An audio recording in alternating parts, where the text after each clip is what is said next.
ఇప్పుడే మనం చూసుకున్నట్లయితే ప్రభుత్వ పాఠశాలలో యాక్టివ్ ఆంధ్ర కొత్త కార్యక్రమాన్ని అయితే ప్రారంభించింది ప్రభుత్వం. మీరు చూసుకుంటే ప్రభుత్వ పాఠశాల విద్యార్థులను క్రీడల్లోనూ కూడా తీర్చిదిద్దాలని విద్యాశాఖ దృష్టి సారించింది. పిల్లల్లోని ప్రతిభను వెలికి తీసేందుకు యాక్టివ్ ఆంధ్ర కార్యక్రమాన్ని రాష్ట్రంలో అమలు చేయబోతుంది.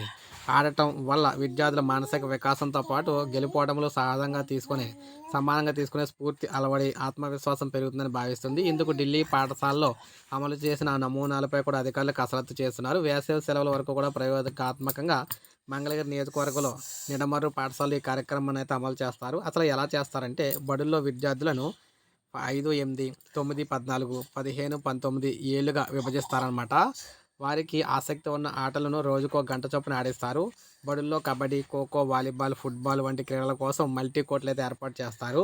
పరుగు పందెం, ఇతర క్రీడల కోసం ట్రాక్లు నిర్మిస్తారు. వ్యాయామ ఉపాధ్యాయులకు ప్రత్యేక శిక్షణ ఇస్తారు. ఈ ఫలితాలను పరిశీలించి వచ్చే విద్యా సంవత్సరం నుంచి అన్ని పాఠశాలలు అమలు చేయాలని చెప్పి విద్యాశాఖ భావిస్తుంది. 4-5 పాఠశాలకు స్పోర్ట్స్ ఎక్సలెన్స్ కేంద్రాన్ని ఏర్పాటు చేయాలని సూచిస్తున్నారు. పాఠశాలలో రాణించిన వారిని ఆయా కేంద్రాలు నిర్వహించే ప్రత్యేక శిబిరాలకు పంపి అక్కడ మెరికల్లా తీర్చిదిద్దాలని భావిస్తున్నారు. చిన్నప్పటి నుంచే ప్రోత్సహిస్తే రాణించే అవకాశం ఉంటుంది. ప్రాథమిక బడిలోని విద్యార్థులపై ఎక్కువ దృష్టి పెడుతుంటారన్నమాట. వీరికి 10 ఏళ్ల పాటు శిక్షణ ఇచ్చి జాతీయ అంతర్జాతీయ స్థాయి క్రీడాకారులుగా తయారు చేస్తారు. జూనియర్ కళాశాలలో విశ్వవిద్యాలయాల స్థాయిలో కూడా క్రీడలు నిర్వహించేందుకైతే ప్రణాళిక రూపొందిస్తున్నారన్నమాట. ఎంతో పక్కగా మొదట ప్రాథమిక స్థాయిలో విద్యార్థుల ప్రతిభ అన్వేషణ జరుగుతుంది. ఏ విద్యార్థికి ఏ క్రీడలో ఉత్సాహం ఉంది, ఎందులో ప్రతిభ కనబరుస్తున్నారో గుర్తిస్తారు. అలాంటి వారికి చదువుతో పాటే ప్రత్యేక శిక్షణ ఇస్తారు. పాఠశాల స్పోర్ట్స్ కరికులం కూడా రూపొందిస్తారు. ఇందుకోసం విద్యాశాఖ మనకి